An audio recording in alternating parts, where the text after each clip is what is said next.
네, 앞서 말씀드린 긴급 재난지원금 최종 담판의 날입니다. 쟁점 알아보도록 하죠. 나라살림연구소 이상민 수석 연구위원과 함께 생생 이슈 인터뷰 진행하도록 하겠습니다. 전화 연결돼 있습니다. 위원님 안녕하십니까? 예, 안녕하세요. 자, 오늘이 최종 관문 담판의 날이다. 이렇게 제가 앞서 좀 말씀을 드렸는데 이 예, 재난지원금 같은 자금이 결정되고 또 집행되는 과정들을 살펴보면 항상 좀 길고 복잡하게 느껴지거든요. 예, 어떤 과정을 통해서 오늘 또 어떤 절차를 지금 또 남기고 있는지 이 부분에 대해서 먼저 좀 대략적으로 설명을 좀 해주신다면요. 예.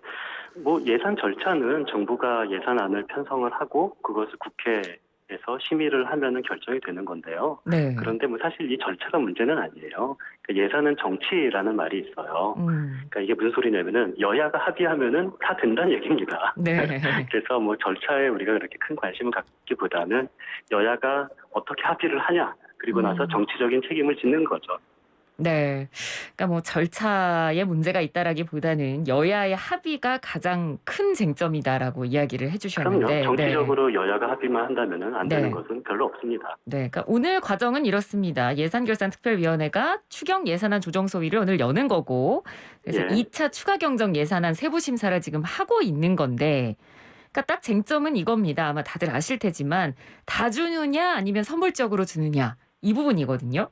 예, 그렇죠. 예전에 제가 이제 오늘 인터뷰를 준비하면서 우리 연구위원님이 생생경제의 1차 때 인터뷰를 하셨던 게 있더라고요. 그때는 이제 선별 지원이 개인적으로 좋은 것 같다라고 말씀을 해주셨는데 지금 벌써 5차입니다. 5차에서는 어떤 생각이신지요?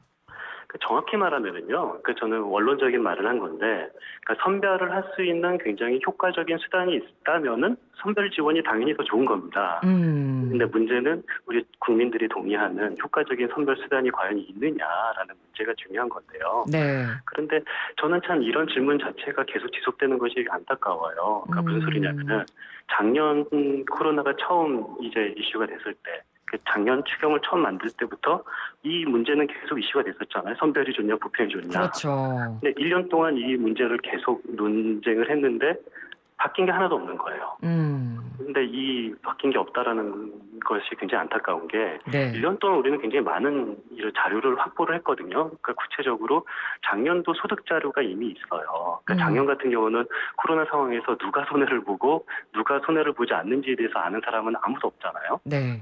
그렇기 때문에 선별하는 것이 굉장히 어려울 수가 있는데 올해 같은 경우는 작년 소득 자료가 이미 다 나왔다고요. 그런데 음. 작년 소득 자료가 나왔는데 이것을 활용하는 방법을 생각하지 않고 그냥 선별이냐 보편이냐라고 논쟁하는 것 자체가 굉장히 안타까운 일인 거죠. 네. 그때와 지금 뭐 이렇게 선별이냐 보편이냐를 두고 계속해서 논쟁거리가 된다는 사실이 변하지 않는다는 부분. 이 그렇죠. 부분은 그러니까 좀 선별을 한다면은 예. 저는 당연히 작년 소득 자료를 음. 활용해서 선별을 한다라면 저는 가능하다고 봐요. 네네. 그런데 또 작년 소득 자료조차 활용하지 않고 뭐 건강보험에 있는 그런 자료 등, 그러니까 정확한 자료가 아닌 걸 가지고 선별한다라면은 당연히 또 선별하는 과정에서 이 소외되는 그런 부분이 생길 수밖에 없는 거죠. 그렇습니다. 재난지원금 자체는 혹시 어떤 차이가 생긴 게 있습니까? 재난지원금 차이는 당연히 이 모두가 생긴 게 있죠. 모두가 아는 바대로 지금 이 코로나 상황이 더 안 좋아지고 그래서 사회적 거리두기가 훨씬 강화됐잖아요. 네. 그러니까 이런 상황에서 자영업자들의 피해는 그 예전 생각하는 것보다 훨씬 더 커졌고 이런 상황에서 자영업자들에게 조금 더 적극적으로 더 많은 재원을 지불해야겠다라는 사회적 공감대가 훨씬 커졌죠. 네. 뭐 아무튼 이 선별 지급이냐 보편 지급이냐를 두고 아직까지도 지금 이 부분에 대해서 논쟁이 펼쳐지고 있고 이 부분이 지금 여야의 쟁점으로까지 이어지고 있는 상황이긴 합니다만 그래도 예. 선별 지급, 보편 지급 모두 장단점이 있지 않겠습니까? 이 부분을 좀 더 말씀을 구체적으로 해주신다면요. 그렇죠. 그러니까 당연히 장단점이 있는 거고요. 그러니까 선별할 수 있는 정확한 수단이 있으면 선별이 좋습니다. 그런데 네. 현재처럼 정확한 수단이 없다면은 보편도 뭐 나름대로 뭐 충분히 어쩔 수 없는 그런 장점이 있는 거죠. 예. 예를 들어서 선별 지원이라는 것은 그 정의상 당연히 소외되는 계층이 생길 수밖에 없거든요. 음. 그러니까 예를 들어서 뭐 차라리 그런 종합소득 이 신고를 내는 자영업자뿐만 아니라 이런 그 그 자영업자가 아니라 그 기타 소득자들 있잖아요. 네. 기타 소득자 같은 경우는 자기 소득을 증명할 방법조차도 없는 사람들이 있어요. 네. 이런 분들 같은 경우는 이런 선별 지원을 하다 보면 소외될 수밖에 없는 거고요. 그렇기 때문에 뭐 선별 지원이 장점이 있는 것은 알겠다. 그럼에도 불구하고 어떤 소외되는 사람이 생길 수밖에 없으니까 보편 지원을 할 수밖에 없는 상황이다. 현재 상황이. 그런 네. 식으로 해서 보편 지원을 하기를 주장을 하는 거고요. 저는 둘 다 장점이 있고 단점이 있기 때문에 조금 더 확실하게 선별할 수 있는 방법을 찾아라. 선별 지원을 할 거라면. 저는 네. 그렇게 생각을 하고 있고요. 그렇다면 확실한 선별 방법이 뭐냐. 작년 국세청 소득 자료를 사용하든지 아니면은 보편적으로 지급을 하고 이 세금을 통해서 선별적으로 환수를 해라. 이 두 가지 방식이 있다면은 저는 선별 지원이 더 좋은 방식이라고 생각을 하는데 네. 이렇게 효과적인 선별 방식을 생각하지 않고 그냥 선별이 좋다라는 원론적인 말을 계속 되풀이하는 것은 진전되는 것이 없는 것이 너무도 안타깝습니다. 네. 그 지금 연구위원님께서는 딱 이 선별이 확실하게 될 수 있는 선별 기준, 선별 방식에 예. 대해서 딱 지금 얘기를 해주셨고, 지금 그렇죠. 이렇게 선별이냐 보편이냐를 두고 1년이라는 시간이 지났는데 왜 예. 아직까지도 이 기준이 명확하게 세워지지 못한다고 보십니까? 그 논쟁 자체가 너무 구체적이지 않아요. 선별이 좋냐 보편이 좋냐라는 이런 추상적인 논쟁 말고 네. 어떤 식으로 선별할 것이냐라는데 여기서 말하는 어떤 식으로 선별할 거냐는 것은 이제 구체적으로 두 가지를 제시하고 있거든요. 저는 세금을 통해서 환수하는 것을 통해서 선별을 하자라고 주장을 계속 해왔어요. 네. 그러니까 그 선별을 지급할 때 선별을 하지 말고 지급은 보편적으로 다 하고 그리고 지급을 한 거 이상으로 어떤 소득이 많으신 분들 같은 경우는 세금을 추가로 더 내게 하자. 그런 식으로 하면은 세금으로 환수하는 과정을 통해서 선별을 하자라는 것이 저의 일관된 주장이었던 거고요. 예. 근데 만약에 그것이 뭐 어렵다 하면은 저는 왜 어려운지는 모르겠습니다만 최소한 국세청 작년 소득 자료를 사용하자. 근데 국세청 작년 소득 자료를 사용하기가 어려운 게 국세 정보는 국세청 단 바깥으로 나갈 수가 없어요. 왜냐면은 납세 정보는 굉장히 민감한 개인 정보잖아요. 그렇습니다. 그렇기 때문에 국세청 그 단 바깥으로 국세 자료가 나갈 수 없다면은 네. 차라리 지원을 국세청이 하는 것은 어떠냐. 그러니까 국세청이 직접 지원을 하는 거죠. 그렇다면 국세청 자료를 단 바깥으로 나가지 않고서도 충분히 작년 소득 자료를 이용해서 선별을 할 수 있는 방법이 있는데 네. 이런 구체적인 방법을 가지고 국세청 자료를 가지고 선별하자 또는 건강보험 자료를 가지고 선별하자 이런 식으로 아니면 세금 환수하는 동안에 선별하자라는 그런 구체적인 논의 없이 그냥 단순히 선별이 좋냐 보편이 좋냐라는 이런 일반적인 논쟁을 작년에 하는 것은 이해를 했습니다. 뭐 우리가 정보가 워낙 없으니까. 네. 근데 1년이 지난 지금도 작년에 했던 논쟁을 똑같이 되풀이한다는 것은 너무 안타까운 일이죠. 네. 그러니까 논의를 하더라도 뭔가 좀 진전이 있는, 그러니까 뭔가 좀 확실하게 결론을 낼 수 있는 논의가 났으면 좀 더 좋았을 텐데 그게 아니라 계속해서 뭐 뭉뚱그려서 양쪽으로 나뉘어서 뭔가 또 국민들 입장에서는 여야 간에 줄다리기를 하는 느낌이 드니까 그 부분에 그렇죠. 대해서는 좀 더 안타까운 마음이 드는 거고요. 예. 자, 일단 재정당국의 입장은 이렇습니다. 홍남기 기재부 장관이 이 소득 하위 80% 지급 방안을 제출했고 이렇게 유지가 됐으면 좋겠다라고 지금 보편 지급에는 딱 반대의 의사를 확실하게 하긴 했거든요. 예. 재정당국의 논리에 대해서는 어떻게 보십니까? 저는 재정당국 입장에서는 충분히 가능한 논리라고 봐요. 그 재정당국은 어차피 우리나라 재정 지속 가능성도 여기에 대해서 걱정을 해야 되는 곳인 건 맞잖아요. 예. 그런데 이런 것에 대해서 뭐 우리가 둘 중에 하나를 선택해야 되는 거죠. 그러니까 선악 문제는 아니에요. 다 장단점이 있는 거기 때문에. 그 재정당국은 뭐 80%만 주자라고 하면은 정치인들은 국회에서 그래 지금 당장은 뭐 재정 지속 가능성을 약간 희생하더라도 지금 현재 상황이 워낙 암중하고 암중할 뿐만 아니라 올해는 선물이 있지 않습니까? 네.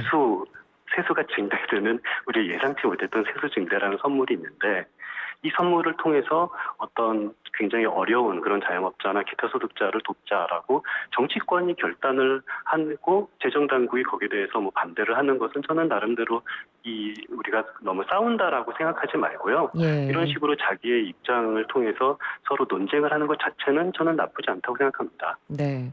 근데 정치권은 뭐 충분히 자기 말을 할 만하고 재정당국도 자기 말을 할 만한 거죠. 그렇습니다.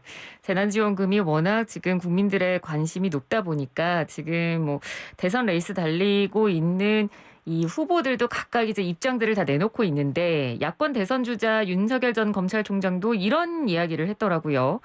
일본도 한 20년 동안 노인 복지를 위한 재정 지출을 엄청나게 들였었는데 그게 주요 재정 적자의 요소가 됐다. 우리나라도 이런 식으로 나가다 보면 국가가 파산할 수도 있다라고 비판을 했거든요. 어떻게 들으셨습니까?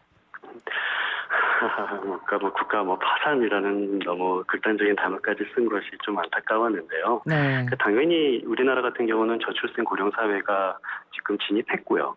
그래서 이후에 그런 재정 지출이 많이 늘어날 것은 이것은 확실한 것은 맞습니다. 그런데 지금 코로나 상황에서 다른 OECD 국가, 일본을 포함한 다른 OECD 국가가 어떻게 재정 지출을 확대했는지를 좀 정확하게 봐야 되는데요. 네. 그러니까 우리나라는 이 다른 나라들보다 훨씬 재정 지출 크기를 크기 증가 정도가 굉장히 작은 정도죠. 여보세요? 예. 네네, 말씀해 주시죠. 예. 그렇기 때문에 어떤 일본이나 OECD 국가와 비교를 한다면은, 만약에 일본과 비교를 한다라면은 더 재정 지출을 확대를 해야 된다라고 네. 생각을 해야 되는 거죠. 만약에 비교를 하지 않고 우리나라가 뭐 저출생 고령 사회를 위해서 더 많은 재원을 뭐 확보해야 된다. 저는 그 자체 말은 맞다고 봅니다. 근데 네. 일본과 비교를 한다라면은 오히려 더 확대를 해야 된다는 필요성을 있는 그런 근거를 잘못한 근거를 삼았다고 생각합니다. 예. 그러니까 이 코로나19로 인해서 심각한 경제적 타격을 소상공인 자영업자들이 입었고, 근데 이런 상황을 국가 채무와 직결해서 지켜서 생각해야 될 부분인가 이런 생각을 하시는 분들도 있을 것 같습니다. 그러니까 실제로 그만큼 정부의 재정 건전성이 그 정도로 심각한가 흔들릴 만큼 이런 의문도 좀 들기도 하고요. 어떻습니까?